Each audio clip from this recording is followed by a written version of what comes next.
या व्हिडिओमध्ये आपण बघणार आहोत EGFR म्हणजे काय. पण त्याआधी GFR म्हणजे काय हे समजणं महत्त्वाचं आहे. तर GFR म्हणजेच ग्लोमेरुलर फिल्ट्रेशन रेट. यामध्ये किडनीतील ग्लोमेरुलाई एका मिनिटामध्ये किती प्लाझ्मा फिल्टर करत आहेत हे कळते. पण हा GFR डायरेक्टली मोजणं अवघड असतं. त्यामुळेच रक्तातील क्रिएटिनिन किती आहे, एज, सेक्स यांचा वापर करून GFRचा एक एस्टिमेट काढतात.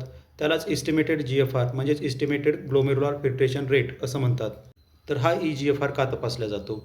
तर किडनी योग्य प्रकारे काम करत आहे की नाही, किंवा CKD म्हणजेच क्रोनिक किडनी डिसीजचे निदान करण्यासाठी आणि त्याची स्टेज ओळखण्यासाठी EGFR तपासला जातो. तर या EGFRच्या नॉर्मल व्हॅल्यूज काय आहेत? तर जर EGFR 90 ml/मिनिट किंवा त्यापेक्षा जास्त असेल तर त्याला नॉर्मल मानलं जातं. पण जर तो 60 ml/मिनिटपेक्षा कमी असेल तर ते CKD म्हणजेच क्रोनिक किडनी डिसीजचे सायन्स असू शकतात. तर पेशंटला CKD म्हणजेच क्रोनिक किडनी डिसीज आहे असं म्हणण्यासाठी फक्त एक व्हॅल्यू पुरेशी नसते. तर त्यासाठी पेशंटचा EGFR हा 60 ml/मिनिटपेक्षा कमी सतत 3 महिने किंवा त्याहून जास्त काळ राहिला तरच त्याला सायन्स ऑफ CKD आहेत असं म्हटलं जातं. आणि हा EGFR जर 15 ml/मिनिटपेक्षा कमी झाला तर पेशंटची किडनी निकामी झाल्याचं मानलं जातं.